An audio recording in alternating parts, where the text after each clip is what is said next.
नमस्कार मित्रों। आज हम पढ़ने जा रहे हैं संस्कृत। संस्कृत देववाणी कहलाती है, संस्कृत देव भाषा कहलाती है, सभी भारतीय भाषाओं की जननी कहलाती है। विश्व के प्राचीनतम ग्रंथ वेद संस्कृत में लिखे गए हैं। तो सबसे पहले हम ये देखें संस्कृत शब्द की उत्पत्ति कैसे हुई है।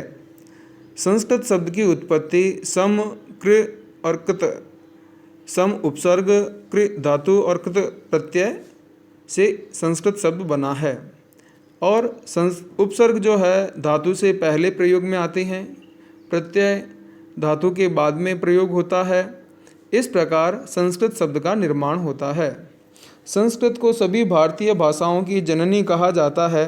तो मैं आपको एक बात बताता हूँ कि पुत्र कुपुत्र हो सकता है, लेकिन माता कुमाता नहीं। इसी प्रकार संस्कृत भाषा सभी भारतीय भाषाओं की जननी माँ है, अतः वह कभी कठोर नहीं हो सकती है। हमें सिर्फ एक चीज़ ध्यान रखनी रहेगी कि संस्कृत को पढ़ने से पहले दिमाग में बोझ नहीं रखना है कि ये कठिन भाषा है, और इसके लिए हमें जो है पढ़ना पड़ेगा, ध्यान रखना पड़ेगा और मन लगाकर इसका अध्ययन करना रहेगा। अब हम बात करते हैं संस्कृत के व्याकरण की। संस्कृत व्याकरण को शब्दानुशासन भी कहा जाता है। व्याकरण को भाषा का प्राण तत्व माना जाता है। मुखम व्याकरणम स्मृतम। तो इस प्रकार से संस्कृत व्याकरण की जहाँ बात आती है, संस्कृत भाषा की जहाँ बात आती है, उसमें 3 मुनियों का बहुत बड़ा योगदान रहा है, त्रिमुनि, जिनमें सबसे पहले हैं पाणिनि, जिन्हें सूत्रकार के नाम से जाना जाता है। इनकी रचना है अष्टाध्यायी। और दूसरे हैं कात्यायन, जिन्हें वर्तिककार के नाम से जाना जाता है। ये वर रुचि के नाम से भी प्रसिद्ध हैं। इनकी रचना है वार्तिकानी। तीसरे मुनि हैं पतंजलि, इन्हें महाभाष्यकार के नाम से जाना जाता है, और इनकी प्रमुख रचना है महाभाष्य। अब हम आगे बात करते हैं माहेश्वर सूत्र की। माहेश्वर सूत्र के बारे में एक किंवदंती है। माहेश्वर सूत्र के बारे में किंवदंती है कि भगवान शंकर के डमरू से इसकी जो है 14 बार बजाया गया।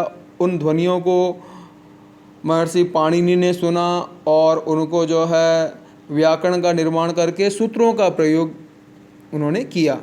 तो माहेश्वर सूत्र कितने हैं? 14। माहेश्वर सूत्र की रचना किसने की? पाणिनि ने। उनकी प्रमुख पुस्तक कौन सी है? अष्टाध्यायी। अब इनमें जो है 14 प्रमुख सूत्र हैं। इन सूत्रों से प्रत्याहारों का निर्माण भी किया जाता है। प्रत्याहार जिनमें अच, हल और अण। अच के अंदर सारे स्वर आते हैं, जैसे अ, इ, उ, री, री, ए, ओ, ऐ, औ। ये सारे स्वर अच में आते हैं। इस प्रकार संस्कृत में 44 प्रत्याहार हैं। माहेश्वर सूत्र के अनुसार इनकी संख्या, स्वरों की संख्या 9 मानी गई है, और सामान्यतः संस्कृत में स्वरों की संख्या 13 मानी जाती है। ऋस्व स्वर 5, दीर्घ स्वर 8। और जहाँ तक बात आती है कि सूत्र किसे कहते हैं, सूत्र अल्पाक्षरम, असंदिग्धम, सारवानम, 3 चीज़ें इसमें बताई गई है। अल्पाक्षर हो, कम शब्दों का प्रयोग हो, असंदिग्धम संदेह नहीं हो, सारवान पूरा सार हो, तो उसे हम सूत्र कह सकते हैं। सूत्र संस्कृत भाषा में अष्टाध्यायी में वर्णित सूत्रों की संख्या 6 बताई गई है, जिसमें संज्ञा सूत्र, परिभाषा सूत्र, विधि सूत्र, नियम सूत्र, अतिदेश सूत्र और अधिकार सूत्र। तो ये 6 प्रकार के सूत्रों का वर्णन किया गया है। तो माहेश्वर सूत्र क्या हैं, माहेश्वर सूत्र में किनका वर्णन किया गया है, इसके बारे में अपन ने अध्ययन किया। अब हम आगे बात करें कि माहेश्वर सूत्र का पाणिनि का योगदान क्या है। तो हम ये समझ सकते हैं कि जो हम आज संस्कृत पढ़ रहे हैं, सुन रहे हैं, समझ रहे हैं, इन सब में त्रिमुनि का महत्वपूर्ण योगदान है। इन्होंने ही संस्कृत भाषा की रचना करी है। हमको पढ़ाने के लिए जो है संस्कृत उपलब्ध हुई है। तो ये सारी चीज़ें हम कह सकते हैं। तो इस प्रकार अपना जो पहला भाग है संस्कृत व्याकरण वर्ण विचार, ये आज यहीं समाप्त होता है।